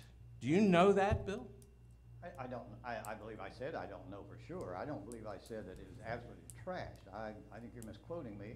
If I said that, no, we don't know. We will not know until we start tearing it out. Okay, and there were some figures you threw out initially, and in your presentation, there's $10,000 to remove it. I'd like to see that quote. Those were given to me. I'd like to see a copy of that invoice. We'll get it for you. Then I want to see the copy of the invoice for $10,000 to replace it. And you know what? I like to see it just to have it, but it really doesn't matter, because the bottom line here, that's a travesty. And you talk about seating? Wait a minute, let me finish. You talk about concrete seating? You don't know that that's going to get approved by the FCT. You don't know that. It's a great concept. I think it's I think it's a tremendous concept. But I disagree. I think that playground should be moved at whatever cost it takes to move it, so that it's an uninterrupted view. Now, you've been to Sims Park in Newport Richey. Can you imagine in front of their pavilion, when they put on events, a playground? That makes absolutely 0 sense. I've said all I need to say. Well, in defense of Bill, he would not do what he's showing us if it was up to him. He's trying to salvage the money, and I'm with you. I don't care what it takes. It's a 16-acre park that's supposed to be the highlight of the city, or one of them, and we're gonna, for $30,000, $60,000, $70,000, whatever. By the way, we can get that $4,000 and put back in, and we don't have to put shade in. We're gonna a 16-acre park. We're gonna dump it for $30,000, whatever the hell the cost is. It's ridiculous, and I just don't see how nobody in this city, not one employee, and it happened the last time with the pier. They go by it every day, and it's going like this, and then it's going like this, and nobody says a damn word. And we tear out a $100,000 pier. So I keep hearing, well, the employees. Well, none of the employees live in this city. They're not taking pride in this city. So that's all I have to say. Terry? Can I remind you that none of the employees voted on the site? No, but can I remind you that they were looking at it? You were looking. Did you really go through your mind? Oh, it's going to be closer for the kids to get to the bathroom, and that's why we ought to ruin the whole park? I'm not buying that, Chris. I'm not buying that. Mr. Okay. Mayor, I'd like to hear from Councilman Rowe, but I just want to refresh your memory that if you look at the minutes of the last meeting, we had a vote to move the park, to move the playground. I voted for it, you voted for it, and Councilman Rowe voted for it. That's where we stand. Right. And all we need to do really at this point is to pick a place, and Bill, honestly, the only thing I would say is maybe we could move it, flip-flop the dog park with the handicap park, and it gets them closer to bathrooms, it gives them shade without putting anything up, and it makes the park look like a bunch of idiots didn't design it. And you don't want your name on that. I don't want to say a bunch of idiots didn't design it. It happened where if anything will work. There's 16 acres there. I just don't understand what this is all about. I really don't understand. Well, given form follows function, given that thing does not the form that would follow the function we're looking for. Can you explain why? Yes, I can, because of exactly what you said, and you do know, that is an eyesore. It has to be shaded for the kids. It encumbers the entire event area. Now, we could do magic tricks and change the sight line, and I admire what you've done, but you're doing it under duress. If you had all the money you wanted, you would not defend that park. Mayor, if I may, Let me comment first, please. No, sir, I am sorry, but I am not doing this under duress. I'm simply taking lemons and making lemonade out of it. I don't understand spending the money. We have argued budget, we have argued police cars, we have all this. Now we're gonna tear out this just because we disagree with where it is. That's, to me, that's aesthetics. Okay, and I happen to be an expert. Yes, thank you, sir. Okay, I don't get it. I just can't comprehend Bill. what this is all about. Bill, that's not the issue, if I might, Bill. The issue is very simple. An administration back in 2015 made a presentation that council acknowledged it, accepted it, moved it forward. And from that date forward, with that, going to FERDAP, going to FCT, it went down that path. Once FERDAP agreed and once FCT agreed, it just simply moved down the line. So when it was put up where it is, it was under the orders that we were given at the time, 2015. At this point in time, you've done the best you could making a presentation. We've articulated the cost factors, and we'll be more than happy to provide the estimates from the two companies that gave us estimates to remove it and to rebuild it. We know what the numbers are for the acquisition of the material. We'll attempt to salvage as much as possible. Council has made a decision some time ago.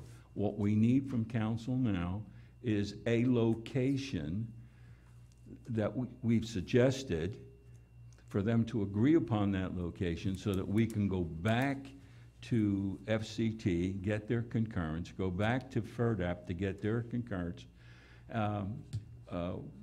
because we'll have to replace the money. I'll have to come back to council in the form of a CRA meeting in order to obtain the necessary funds that have to be replaced. So that's where we're at. So what I would like you to do is please concentrate on showing them the locations that we have suggested and the rationale behind those locations, meaning the accessibility, the concrete walkway, et cetera. Would you please? And again, I certainly don't want council to get the impression that we are trying to move contrary to council's decisions. We are your creatures and will do exactly what you request of us. This is the location we're talking about over in the northeast corner. Again, I call it the Sandy's Falling. Sandy's house was right here, the old house. Here's the walkway that goes through, and I'm not sure it goes out. I think it goes out to Old Post. I'm not sure if it does. It goes around and goes around the lake. We would have to provide sidewalks anywhere. No matter where we go, we're gonna have to provide sidewalks and a hard surface for the ADA handicap. We have to do that. We don't have a choice. So these, those were the two that in just broad brushing saying, okay, we have an issue here. What can we do with it? We elected there simply because it made some sense. You tell me. If you like it in the lake, we'll put it in the lake. Could you put up your first slide? Beg your pardon? Your first slide. It shows the proposed playground site and the proposed dog park. Yes, sir. So you proposed that, is that your proposal for the playground alternate location? That was a discussion alternate. Again, Doctor, we have 15 acres there. Can you flip those? Yes. Yeah, of course. Certainly. Yeah. And then that would bring the playground a little bit closer to the restrooms? Absolutely. Of course. It'd be a shorter walkway then. Yeah, shorter walk for. Probably about 40, 50 feet. Sure. Instead of 600 feet. You got something else on your No. Bill came over and I give him credit. He was trying to make lemonades out of this mess that we've got. And I'm gonna go on the record now, I don't even have to look back at that meeting, whenever it was, I did not vote in favor of that park. I didn't like the plan to start with. But that's old history. We got a problem, we got this playground in a place it shouldn't be. Now, I had a new vision this week after I talked to you, Bill. Because the grandkids are in town and my daughter took them down to the park. And they were playing in the playground there. And I got talking with some of the other mothers that were sitting there letting their little children play. And they flat out told me once they found out who I was, which I wasn't gonna hide, that we were out of our minds for putting that playground there. And she said it in no uncertain terms. But then today, I had never been to the playground in Newport Richey. I've been by it, but my daughter asked me if, you know, there's another playground we can go to, and I said, yeah, I'll show you this one. It's got a splash pad. And so we took them there. Folks,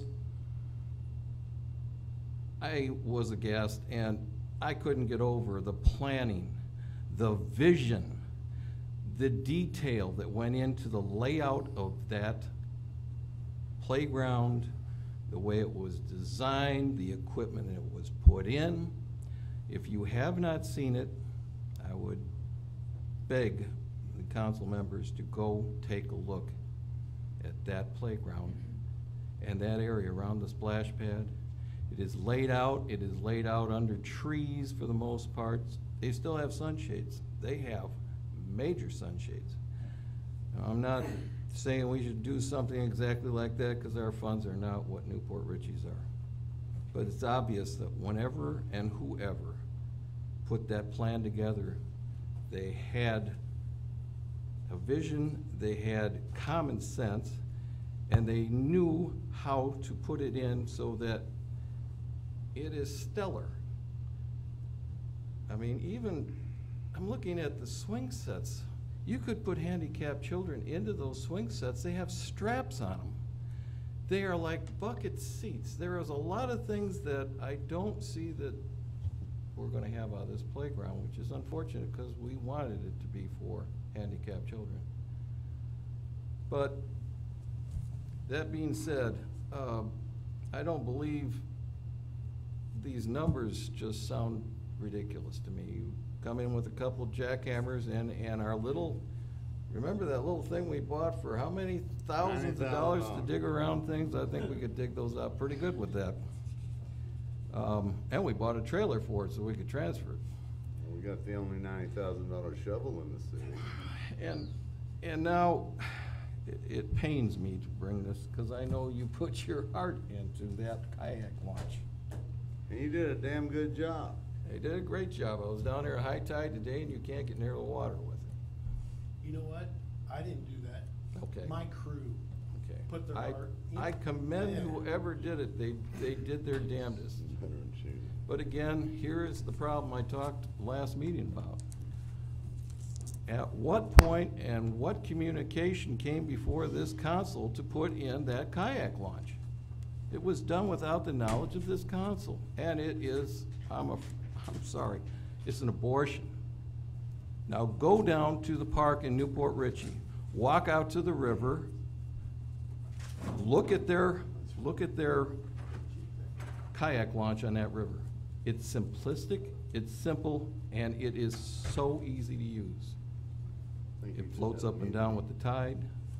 There's just, and this kills me because I know how hard these people worked and I know they wanted to do something good for this city. We're not getting communication, and I keep saying it over and over and over. We need input. We need to know what's going on, and when these things happen and we don't even know they're occurring, it makes for big mistakes, which we're looking at one tonight. With that said, I agree. as I agreed last week, that this playground needs to be removed. However, I would advise before, hopefully, we can get to it before the time change, I would propose we have a workshop in Waterfront Park before the next meeting at 6 o'clock. And we look at these areas and try to figure out where to put it. Well, the Because first thing, looking at this doesn't give me any idea. I've walked that park, I've looked at these different spots, and there are some definite spots I think we could move it to. But we should all be there so that we can make these decisions and see these sites ourselves. And I think the workshop, which I will make a motion now, to have a workshop in the park at 6 o'clock before the next meeting. I'll second that. okay, motion second. Any thoughts? All in favor? Can I ask Aye. a quick question? You said the No, I asked for the- thoughts. Pardon me? I asked for thoughts. Can I ask a quick question? Yes, you may. Thank you. Out of the 15 acres that we have in that park, how much of it is physically usable? We have a drainage problem, we have water problems, how much of it is usable? I'm guessing probably 25, 35%, somewhere in that range. Just a professional guess. So you're saying probably less than, what, 8 acres is usable? Because most of it's underwater, and then we have a large pond in there. At times it is, yes. And one of the things happened when we started talking about putting a dog park in there, I actually went out and walked it out myself. And I walked into the water, the tide water, where the park is going at the end. That's why we moved the dog park back to the other side? Because at the west side, it gets wet. And wild dogs don't like to find the water. What is it gonna take for us to get a new plan approved or get a new position approved with FCT and? I frankly don't know. I was not here. I was not involved in it. I was brought in. All I did was this study of You made the new building. lemonades out of lemon, and I appreciate your efforts on that part, but what is it gonna cost us to get an approval to get this moved? Because they're very strict about the way that we do things. Once council selects a site, we'll then present that site to FCT for their consideration and their concurrence. They will eventually say yes or no. So that's what we'll have to do. The timing is just a matter of y'all telling us where you want it, and then us coming up with we'll have to modify our plan, modify a plan, put a plan together that's acceptable to council, then bring that plan back to FCT for them to review and approve it. Right. Now- May we find out what is going to be required for a handicapped playground, how far away those restrooms need to be? That'll be something that we'll find out. We can determine that. Because if we Yeah. can't move the restrooms from where they're at right now, we have to have that area to put that in. If that was a giant issue, we could put in a restroom by the playground. Bill, right now, if I look at that, what you've got drawn there, if you were to take the playground and put it, looking at the existing playground, that's where I've always thought would be the best place. It looks like it's under shade. Is that right, wrong, or have you looked at it? It's under shade, yes, sir. As I said, we, You put it anywhere. Well, then that would put it close to the pavilion, next to the other playground. Can they interact? Handicap, huh? of course they can. Well, That- why don't we just extend the playground we have? We certainly could. All right. Here's what I would task you with. Make a plan of what you think might go in the future and where these things can be put. And so that the next thing that we do, whatever it might be, has some thought of, we could arrange this in a certain way that would be better than Port Richey normally does. I have no problem with doing that, Mayor. The problem is you don't plan that way. That's Yeah. the way, that's why we're where we are. You master plan. You take the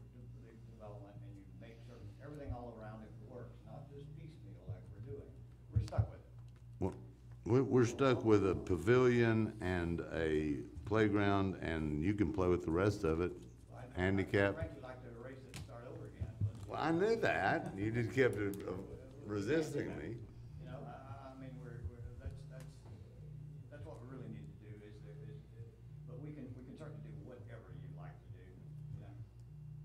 I don't Would agree you with all that. be interested in seeing Bill just, not in great detail, but a planned place for things we might do and then do this?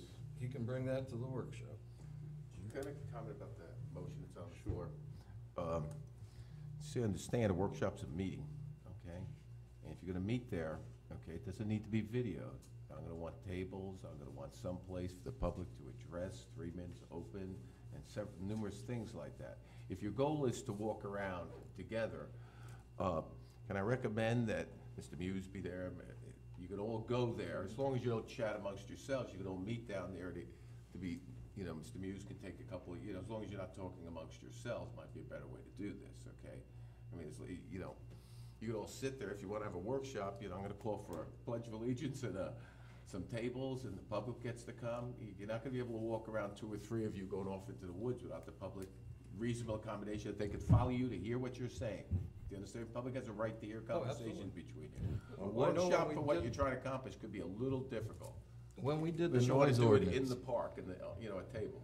when we did the noise ordinance, we all met and we went from the restaurants around, we heard the noises. I got that, if it was technically work. If you wanna just go down there and do that, as long as you're not discussing it amongst yourselves, you can all just meet there and go around. But if you wanna have a workshop, that, you know, it's a little different, you know. Maybe. And the fact that you did it doesn't make it legal either, do you understand what I mean? I'm just telling you, you wanna have a workshop, you're gonna talk amongst yourselves, it's gotta be reasonable that the public can hear you.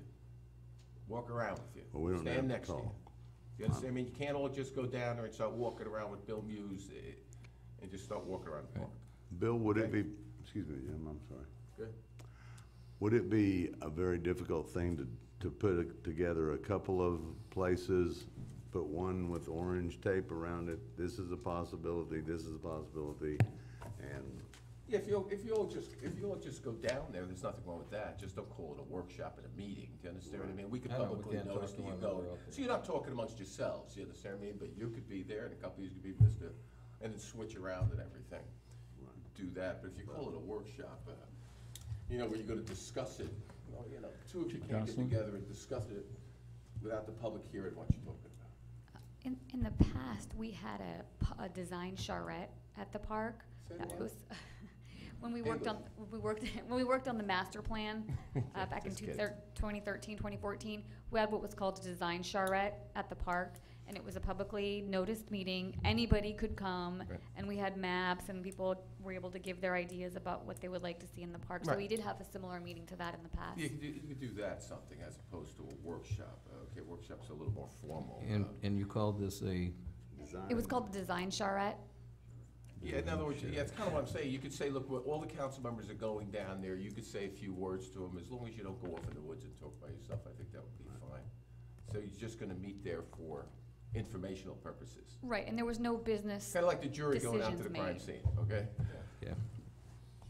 So then I'll remove my motion since You can just we're not gonna amend be it. able to do It's not that. a workshop to be, we'll notice it appropriately.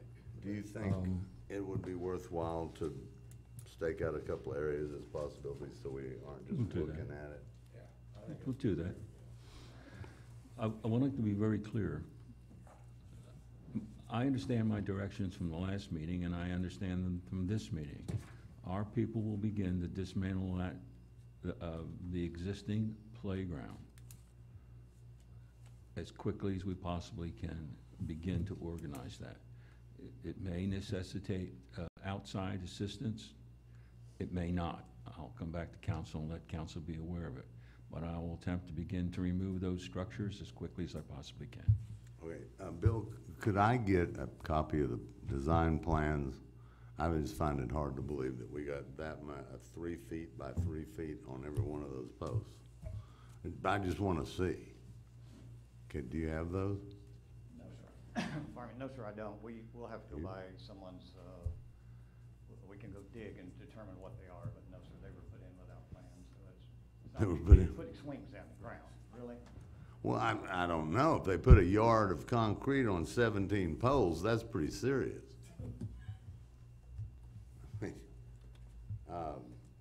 And it's about, well, I don't know how much money that is. Okay, the Empire State Building can fly. Theory is if you put enough horsepower, you can raise it. 747's fly. Huh? 747's fly. That's right. Okay, what is your, Well, I don't know, you know, here's a problem with sunshine law. there's only problems with And- sunshine. You know, I understand and get the gist of what they tried to do. They didn't want people making deals behind closed doors. I get it. But when they cripple a council from communicating with one another over something like this, where we can't even go somewhere together without making a hullabaloo out of it, that is problematic and wrong, but there is nothing we can do about it. They made it there, they don't follow it themselves, but we have Yeah. to follow it. Well, That Can't do it being in said, Tallahassee. Let me make a suggestion, is if each of you, you don't wanna have the meeting, if each of you can go to the park, walk around and get thoroughly familiar with it, I'm sure you probably are already. Me going out and staking out a location, I'm gonna put a square there, just like that. You can't relate to a square on that ground where, other than just where it's theirs. But No, if I you was talking go about look at the taping it park off first, dimensionally. Look at the park and get familiar with it, then we can come in back and have the design charrette internally, we can have a workshop here and look at it. You have to get familiar with the terrain and the locale there first. I understand you can't relate to what we've shown here, and that's fine, that's why I'm up here. Right. But we can explain this. And if we're not gonna have a workshop because it's an issue, then that's the next best thing. That's what happens 99.9% of the time, is you have these design charrettes where whoever is in charge explains to the personnel who are making decisions, and they make a decision from that. But it's good to know what you're talking about first before you go there, before we get back to the meeting, so. Yeah, we're not in a big hurry. I don't know about you, but I don't know if Vince's wife will let him go to a design soiree. May I ask a question? Please. If we have a design workshop like this would be open to the public, so they would be able to come and express their feelings and the things that they may want for this park, because maybe the public has a completely different idea of what is in the park. Just on Councilman Rowe's motion for going there within the rules, but it would be noticed to go out and get information, and then it would be on the agenda for discussion. So any people that go out there at 6 o'clock want to come back and discuss it, you know, they can discuss with council members when they're there, but that'll be your opportunity to discuss it among yourselves. Right, so we'll notice it that way, unless you. I think that's the better way to Yeah. do it, so that we can have public Yeah, input, so so we'll we we'll can notice have it the people as say an what they information want. gathering session, okay, and, I think that's I think that's excellent, because I'm interested in what the people have to say about the park. Could we go out individually, each one of us and myself? we could always do that, you don't need any rules for One at that. a time and say, here's where we're looking at, here's what, I just thought Councilman Sorrell wanted to leave it to the public to be there too. No, if it has to be open to the public, Well, then it only this has to gives be the open to the public. public if all of you are going at the same time and gonna talk about it out there. right. The Okay. workshop can be open to the Right. public. Okay, so, but I'm just saying, if we did her fancy word, Yeah, they would be able to come, and they would be able to express their opinions. sure, to you, yeah, you'll all be there. We'll be there. Yeah, sure. I would like They to come back back here for discussion among the council. Exactly. I would like to back up, and in lieu of having you go out and look at it, let's go out together and one at a time if we need to, and discuss and walk around the property. That way, and I can give you my opinions about what's occurring here and how and why this is happening, why you put it here, why you don't put it there. And that seems to me to be the best solution, rather than me telling you to go out and look at it and then come back and try to remember when we're sitting here doing a design charrette, what's out there on the side. How many possible alternatives are there here to put this playground? How many can you come up with? Probably 100. 100 over here? Absolutely. Okay. There are plenty. Well, I'm not gonna ask you to tape We have off 100. 15 acres there. We have 15 acres. That's a huge piece of property. Well, I meant, you know, realistically, Bill, I mean, it's not in wet, it's not swampy, it's in somewhat, I mean, realistically, I mean, how many do you really think, if like the mayor had requested, and I think it's a great idea, if you rope off or ribbon off or tape off 2 or 3 locations that are non-obstructing, I mean, your diagram that you had on your first slide showed the dog run and then the park, and you could flip those and either or. I mean, how many would you tape off that would be really doable, sensible? Just for discussion with, you have to remember, my mindset was to salvage this, albeit criticism was to salvage this. Now I have to take off that hat and go look at another. Right. I don't know, probably 4 or 5 locations. About right. They say, okay, here's a good one, there's a good one, back Yeah. here's a good one. Okay. Is it possible, just if we all, for instance, wanted to go out to the park as a council and let Bill take us on a tour and just describe, well, here's a spot, or here's a spot, or here's a spot, and and then get an idea. This is A, B, C, D, E, and not have any discussion whatsoever. If there'd be no discussion, you could do that all day long. Yeah. It's just that, Of course. as a practical matter, if that's what you're gonna do, we can do that, but just keep in mind, if you say, I like this, and Dale goes, yeah, I do too, that's a problem. Okay. You understand what I mean? And I don't see that happen, not because of you. It probably would, but We can, it's we a hard can, thing to do. we can You understand easily, what I mean? I'd go to Yeah, jail. you can't come back here, so you all know who's gonna vote for it, and you come back here, and Yeah, that's what they're because in trying the to course of a avoid. normal Don't we conversation, run- you we may run- say, I like this. You should do it the way Dr. Martinez sounded, just go out there, or do the way Bill, if you wanna do it Let's one go at a to time, Bill's might be way, better. that's the easiest. we could do it individually Might be at your, the best thing to at your do. convenience. Yeah, let's do it, that's probably the safest way to do it, We'll do it individually at your convenience. Now, please be clear, I intend to move as judiciously as I possibly can to remove that equipment as safely and as that we possibly can, and try and salvage as much as we possibly can. Now, I've had 2 thoughts, and Bill can tell you that I'm very wrong. What if we just cut it at the base? Take it out, not damaging it, and if re-welding the pipes and putting them into concrete wouldn't be okay for handicap, isn't it saleable to somebody? I can't answer the question, Mayor, but I'll tell you, we'll try to do as best we can to salvage the equipment and possibly for reuse in another form or format. But yes, we'll try and salvage as much as we can, because we have approximately $30,000 invested in equipment. Well, we have a bunch of employees that didn't even see the thing was messed up, so couldn't we know how much concrete we really have to remove? There are specs that were. Bill doesn't have them. Let me say, first of all, it isn't messed up. It's what? It isn't messed up. We don't agree with where it is, but it will work perfectly fine right there where it is. Yeah, if we wanna put our legacy on that, abortion, then it's fine. No. I happen to have done that by the fact I presented these drawings. So I have already gone out on a limb to say, okay, we can salvage this project. I'm sorry, I'm off on a tangent again, but I don't agree with this, so Bill, you can expect me Bill, to vote my opinion. thank you, but that's not the direction we're going in. We're going in a direction that will salvage as much of that equipment as possible.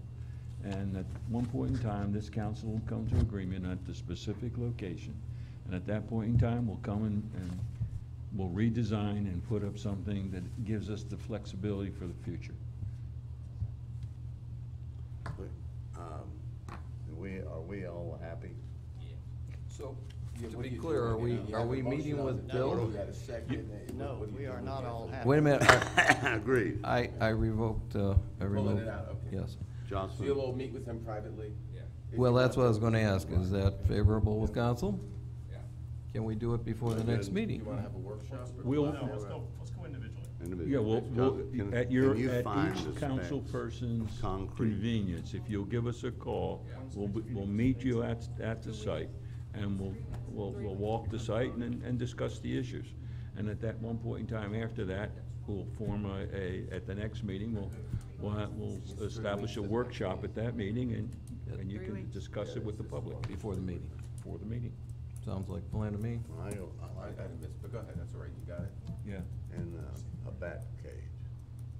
Remember Now, that? Those did you, bat are you cages gonna are take really. you gonna take a vote on whether you're gonna take that equipment down, or is that, you feel that's already voted on last time? That was voted on last time. Removal's Oh, gone. yeah, we're moving. Okay. Let me, I can't vote with Mr. Lee talk, I'm sorry.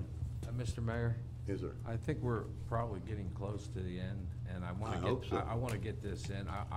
Bill, I want to, I'm sorry, Mr. Lee, I want to apologize to you. I didn't mean that you weren't an expert in your field. I just didn't appreciate the way you were being questioned. That's all I wanted to make that clear. I wanted to make that clear to you. I believe you did the very same thing, did you not? Well, no, I just tried to make it clear to you that I was countering the way you were questioning. Thank you. That's for the record. Well, we all were not against Bill, please, Mr. Frank. Blaine Lee, 5713 Berlin. I would just request that when this playground is removed and relocated, that the use zones recommended by the manufacturer of the playground equipment are adhered to, because I don't think they were adhered to when they were put in the last time. I think the swings are too close to the playground area as far as a use zone that's recommended, which is basically a safety zone beyond where like the play area where there's a slide. There's a safety zone approximately, I think, 9 to 10 feet out from the end of where the slide is. Okay. It's called a use Too zone. close. It's a safety zone. And the swings also have a use zone. They have a larger use zone. They have a swing forward and back. So the use zone for a swing is much larger. Right, so we just need to park would be follow the completely redesigned. manufacturer's instructions. May I say And something? I Yes, agree please. with Mr. Lee. We certainly will look at that and resolve it. And I think that, I hope that every council person and council member and city manager and stuff have looked at the video that I suggested before the last council meeting about the use of that handicap wheelchair swing.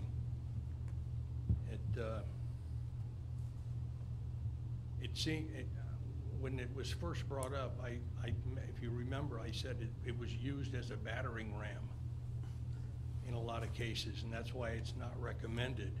Well, the recommended use now is when it's not in use, that it's chained in 2 directions and padlocked so that it cannot be swung. Which would mean if somebody wanted to use it, they would have to contact somebody to come out and Untie it. unchain it so they could use it, and then when they were finished using it, be there to chain it back up again. How do you feel about not replacing it? Well, I didn't think Save it was a some money good there. idea to start with. I thought Okay. that the better idea was the plastic or fiberglass chairs that they have that have the harness that goes across the front was a better idea. I think they were incorporated partially, and no, I guess they're not. I think because- that's the same as Newport Ritchie. I think those Yeah. are the same swings that were there, so Yeah. we went down and looked at them, yes, sir. I think the swing set that you designed there, or you put in, was a 2-bay, and in each bay you have to have a same a similar swing. So if in one bay you have to have the strap seat, so to speak. Right. You have to have two of them. In the next one, if you have handicap, you have to have two handicap. Or if you have the ones for the toddlers, it's a basket type thing, you have to have two of those. Okay. Well, we'll have to look at this manufacturing thing, whatever Bill wants to do. The very nature of the handicap swings are problematic. You're absolutely correct. So we do have to look at it, and we will next time. You know, there have to be directions there with a telephone call, you know, telephone number to call for somebody to come out and unlock it if somebody. You're way past my wheelhouse. I You know? But I bought a knife yesterday, day before, and it Thank you, sir. says, California says it can cause cancer. Okay, I don't know what it could be, the hand noise. Motion to adjourn. Huh? Second. All in favor? Aye. Aye.